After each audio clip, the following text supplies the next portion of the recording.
Hello. Happy Sabbath. It was probably the most cultural icon of the 1940s. We can do it. Rosie the Riveter. The U.S. had decided to go into World War II. It was 1941. And because this is known as a Grand War, meaning that the countries that were involved had to send almost all of their able men up to combat, there was starting to be a problem here in the U.S. And the problem was that there was nobody to build planes or ammunition. So the U.S. started this big campaign known as Rosie the Riveter. And their goal was to enlist women to come and work at the factories. And man, did we women respond. One of the industries that was most impacted was the aeronautics. Before the 1940s, only 1% of people working here were women. By 1942 or 43, 65% of people working in aeronautics were women. 310,000 women joined the factory. In total, 6 million women joined aeronautics and different factories. 3 million women enlisted in the Red Cross, and 200,000 women actually enlisted in the army to go fight. Although we weren't allowed to go into combat, it is said, and President Eisenhower said after the war, that without the input of women, World War II could have not just ended. Some historians go so far to say that if women wouldn't have enlisted to work in the factories, we could not have won the war. It was a small task. We weren't allowed in combat. We couldn't go fight, but we could go and build planes. We could go and build ammunition. And that very, very small task done by women changed the course of history. This morning, we're going to talk about 3 characters in the Bible. When we talk about them, we might think that the tasks that they had to complete or were involved were not that important. However, after we study them today, I hope you are able to see along with me that the very small task that they were able to accomplish had a big impact in the story of Israel. For the first character, I'm going to invite you to go to 2 Kings. And here in 2 Kings, we're going to go to chapter 22. Chapter 22, verses 1 and 2. Here we're going to find Israel, in not a very good part of the history of Israel. But the king that we're going to be talking about, and as part of the story, we're going to see that it's a very different king from the previous kings that Judah specifically has seen. In 2 Kings chapter 22, verses 1 and 2, we see Josiah was 8 years old when he became king, and he reigned in Jerusalem 31 years. His mother's name was Jedidiah, daughter of Adadai. She was from Bozkath. He did what was right in the eyes of the Lord and followed completely the ways of his father David, not turning aside to the right or to the left. Now, if you know the history of Israel, you're going to notice that most of the kings that were picked to be the kings of Judah or Israel were not that great. And this is the reason why Israel and Judah at the end were conquered and taken. However, we see that Josiah was a very different king from all the kings. It says that he did what was right in the eyes of the Lord. Now, you may say, okay, he was one of those random kings that actually followed the word of God. But I think you would find it even more impressive if you knew who was Josiah's father and grandfather. If we go back a few chapters in the Kings of David and in the book of 2 Kings, we're going to find that Josiah's grandfather was Manasseh. Now, he was king of Israel for 50 years, and we're going to see that he did everything wrong. He was terrible. The temple was had been reconstructed, and people was remembered by the Lord. But if you remember the children's story, the temple was reconstructed. But Manasseh comes and he says, forget that we have reconstructed the temple. Let's put again up the high places, worship other kings, and did everything that was wrong. He reigned for 50 years. And if you think that Israel was going to have, a breather between, Manasseh, and then we're going to get kind of a good king, that's not the case. Manasseh goes and he dies, and then in his place comes his child Amon. 22 years old, and he was terrible. He was worse than his father. He was so bad that the people of Israel conspired against him and killed him only 2 years into his reign, because that's how vile this king was. And out of these two kings, Manasseh and Amon, we find Josiah, a boy that decides to do the right thing in the eyes of the Lord. But how is that Josiah, having this grandfather and this father, is able to maintain the ways of the Lord?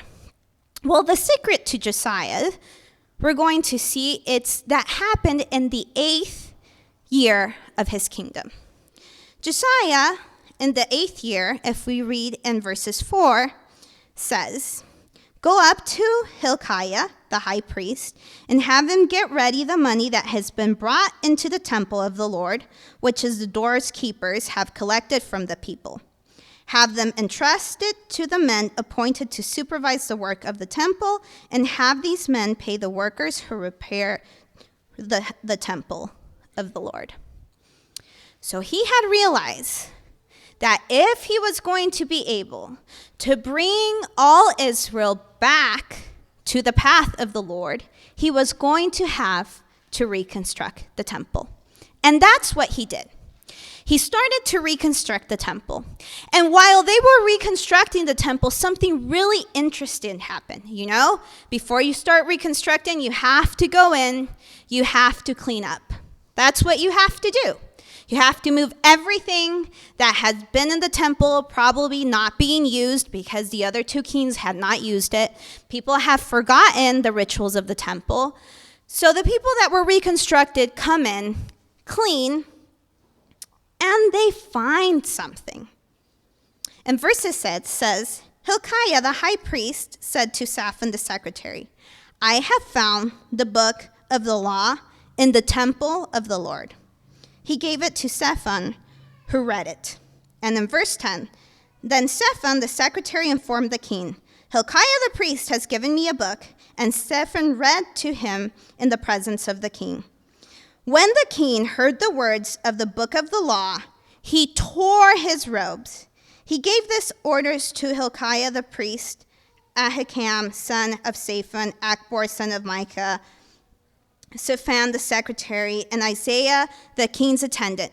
Go and inquire of the Lord for me and for the people and for all Judah about what is written in this book that has been found. Great is the Lord's anger that has burned against us, because those who have gone before us have not obeyed the words of this book. They have not acted in accordance with all that is written there according. So this was the problem. They had found the book.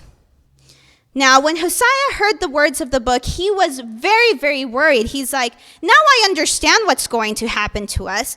My grandfather didn't follow the ways of the Lord. My father definitely didn't follow the ways of the Lord. So destruction is upon us. What can we do? Is there anything that we can do in order to prevent the destruction that we so well deserved? He needed to hear from the Lord. Now, this is where our character comes in, because our main character is not Josiah. Our main character is going to be the person that gives the message from the Lord to Josiah. And it says that when Josiah goes and tells and asks from the Lord, he doesn't go himself, but he does send the 5 most important people of the kingdom, the A-team of the king, to go and look for this person. And in verses 14, it says, Hilkiah the priest, Ahikam, Akbor, Shaphan, and Isaiah went to speak to the prophet Huldah, who was the wife of Shallum, son of Tigvah, the son of Arhaz, keeper of the wardrobe. She lived in Jerusalem in the New Quarter. That's what we know. The A-team, the 5 most important people after the king, go and seek the counsel of Huldah. And Huldah replies. Verses 15, she said to them, this is what the Lord, the God of Israel, says. Tell the man who sent you to me.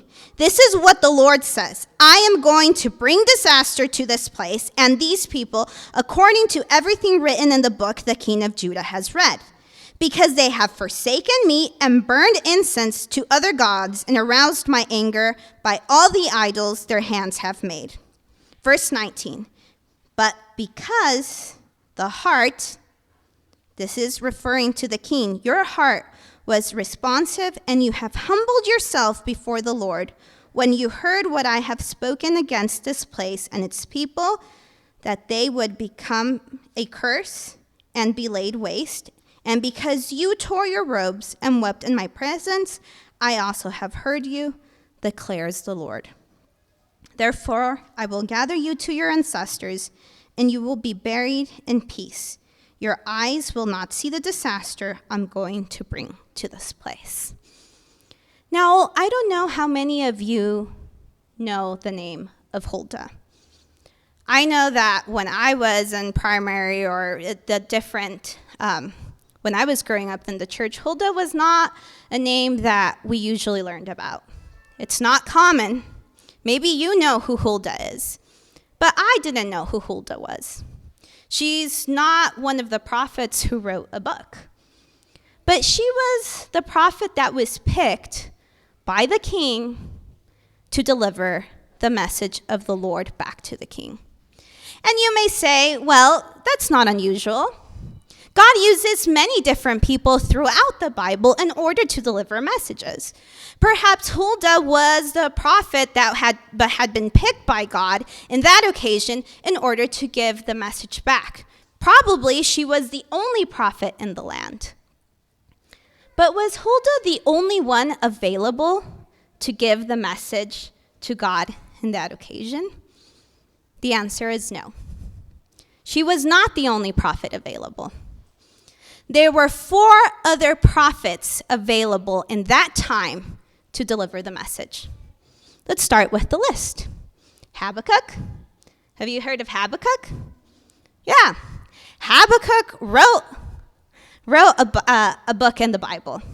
Habakkuk is that priest, that prophet who says, God, haven't you seen the sins of what that your people are doing?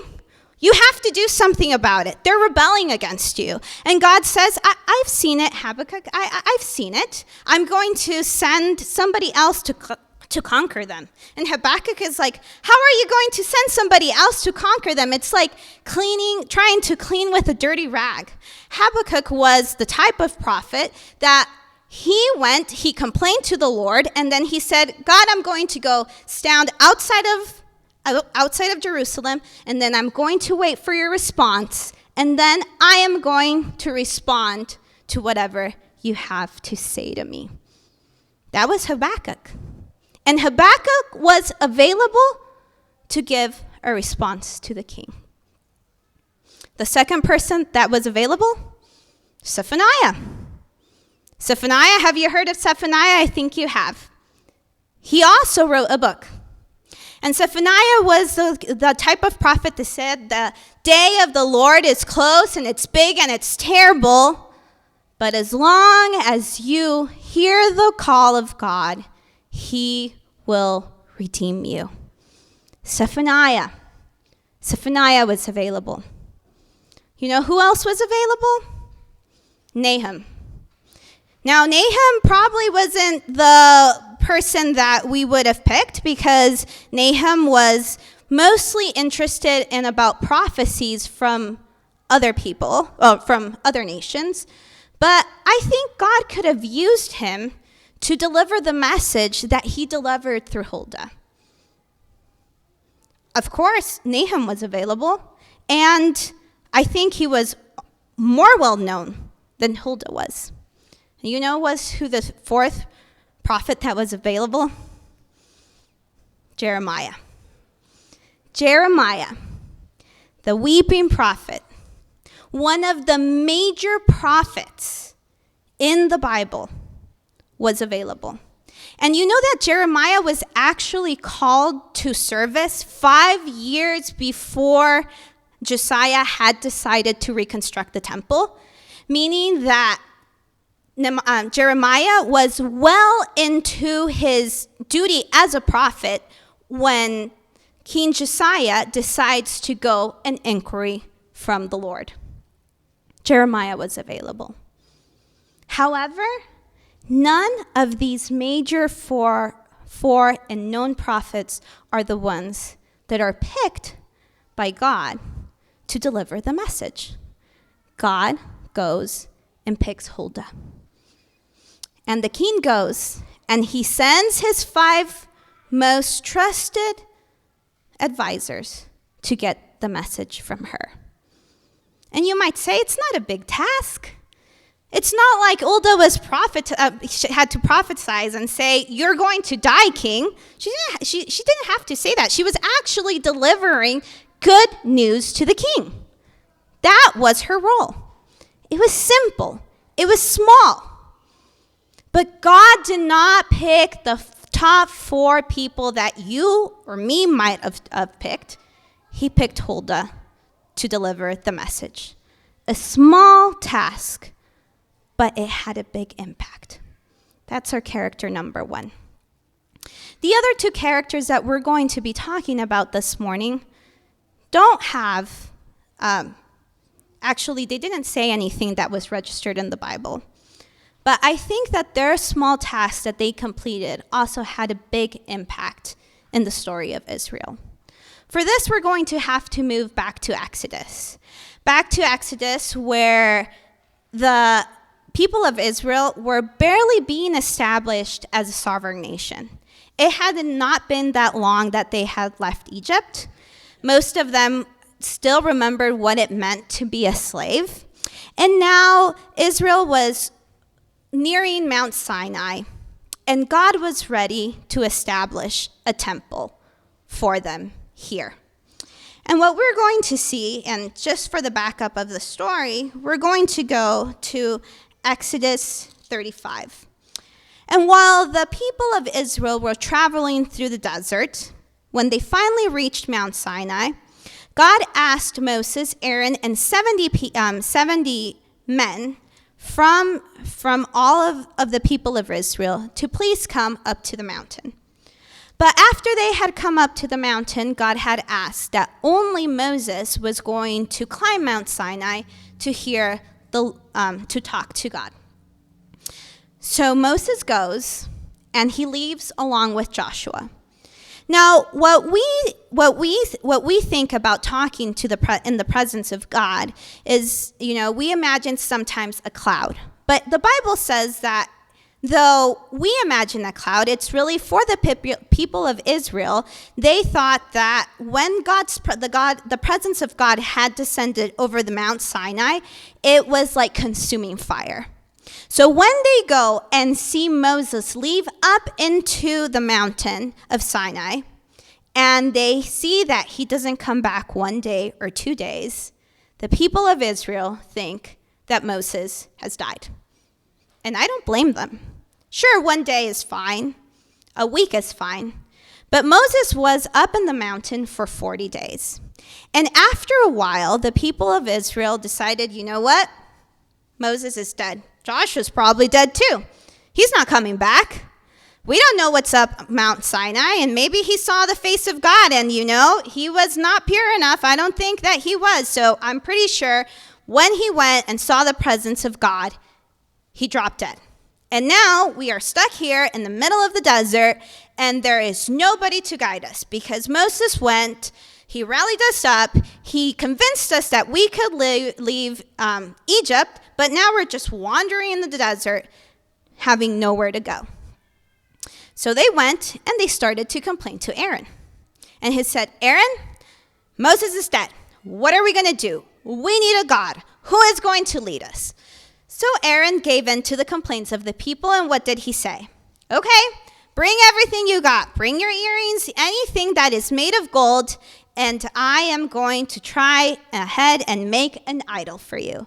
And it says that Aaron gathered everything, threw it into the fire, and then he made a golden calf that the people of Israel could serve. And this angered God greatly. It angered God so much that he had decided that he was going to destroy all of Israel. But Moses intervened. He came down. The people of Israel were hit by a plague. They paid for their sins. And now they are ready to hear the word of God again.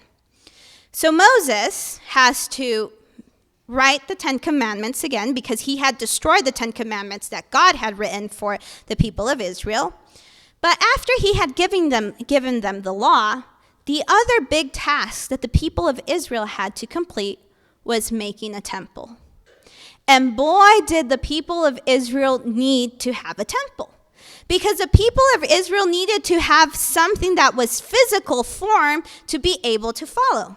As long as Moses had been gone for 40 days, they had made a golden calf. They were worshiping it. And so God has decided that, I am going to give them a temple where they can see my presence inside the temple. And this temple is going to be the representation of the plan of salvation that I have established not only for Israel, but also for all people of the world.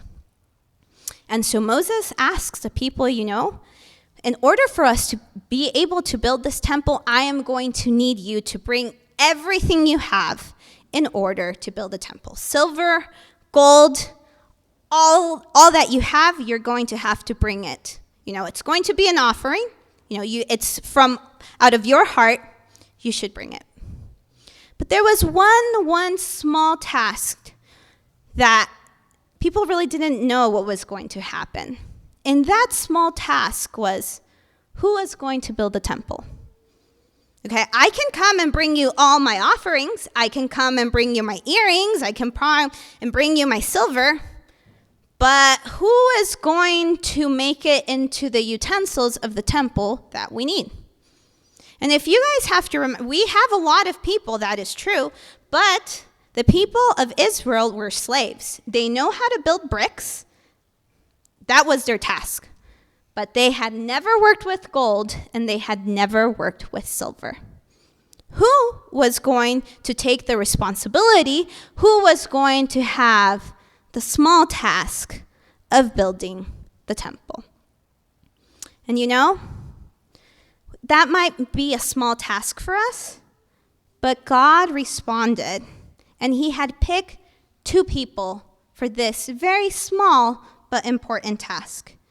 In chapter 35, verses 30th, it says, Then Moses said to the Israelites, See, the Lord has chosen Bezalel, son of Uri, the son of Ur, of the tribe of Judah. And he has filled him with the Spirit of God, with wisdom, with understanding, with knowledge, and with all kinds of skills, to make artistic designs for work in gold, silver, and bronze, to cut and set stones, to work in wood, and to engage in all kinds of artistic crafts. And he has given him and Oholiab, son of Ahisamach, of the tribe of Dan, the ability to teach others. It was a small task, but God picked these two people by name. It's a small task. I am going to pick you. I'm going to call you by name. And you know why I think God had to call these two persons by name, Bezalel and Oholiab? It's because they weren't the choice of the people. They weren't the obvious choice. If you think about it, the people of Israel had just made a golden calf. And it's not like they said, hey, Bezalel, hey, Oholiab, come, I'm going to bring you all my gold, and here, you going to go ahead and sculpt it. They didn't pick them. They picked Aaron. But Aaron wasn't entrusted to do this task. It was these two other people who were entrusted. And I think that when God was giving the instructions to Moses, Moses was probably thinking in his head, okay, who is going to be able to do this? I know that Aaron might be able to do it, but God says no. When Moses was still up in the mountain, while they were doing the golden calf, God was already telling Moses in chapter 31, I am going to pick Bezalel and Oholiab to complete this task. And it's not like Aaron was the only one. If you remember, the people of Israel weren't the only people that left Egypt. There were a lot of other people when they saw the miraculous things that the God of Israel was able to do. Egyptians decided to leave with the Israelites. And the spirit of prophecy says that there were people, overseers, in the congregation of Israel who were Egyptians that knew how to do the task of gold and silver. They knew how to do it. However, God did not pick them. God said, Bezalel and Oholiab, you are the people that I'm going to pick. They weren't the obvious choice. Huldah wasn't the obvious choice. And you know why? It's because it's not who we think is the obvious choice for the task, is who Jesus calls. The king didn't say we have Zephaniah, we have Jeremiah, we have Nahum, we have all these other prophets. They're better, we know them better. They are better prophets. Why we just don't go to them? The 5 people that the king sent, they weren't but let's go to Jeremiah, let's go to Nahum. They're probably a better person to ask and inquire from the Lord. No. They went and had from Huldah. They inquired from Huldah. And I always wondered why, if there were other people available, were these people inquiring from Huldah? And here's what I found in the spirit of prophecy. At the time, the prophetess Huldah was living in Jerusalem near the temple. The mind of the king, filled with anxious foreboding, reverted to her, and he determined to inquire of the Lord through this chosen messenger to learn, if possible, whether by any means within the power he might have saved Judah. The gravity of the situation and the respect in which the king held the prophetess led him to choose as his messengers to her the first men of the kingdom. God inspired the king to pick Huldah. And the king was not just like, oh God, I know Huldah. It's like, I don't want to pick her. No, he's like, God, you told me to pick Huldah, through who you're going to hear. I'm going to hear your message. I'm going to send my best people to inquire your word from her. Because it's not our calling. It's not who we think is the best for the job. It's who God has picked for the job. And it doesn't matter how big or how small the task we think it is. In our eyes, maybe inquiring from the Lord, giving a message back to the king is not that big of a task. Maybe constructing the temple, just knowing how to work with silver, gold, and bronze is not that big of a task. But that's in our human eyes. In God's eyes, these tasks, these small tasks, are so important to him that he called these people by name. He calls us by name.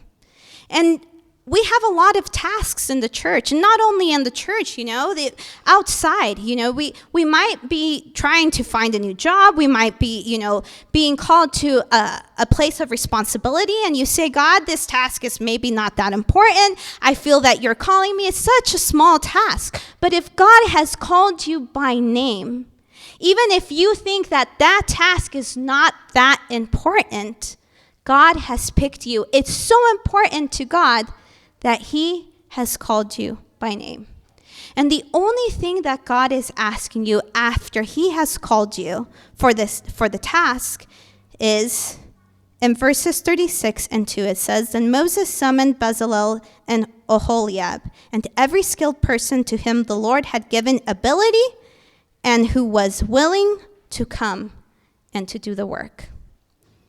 Once God has called you to the task, big or small, the only thing that he requires from you is to come and to be willing to do the task that he has called you to do.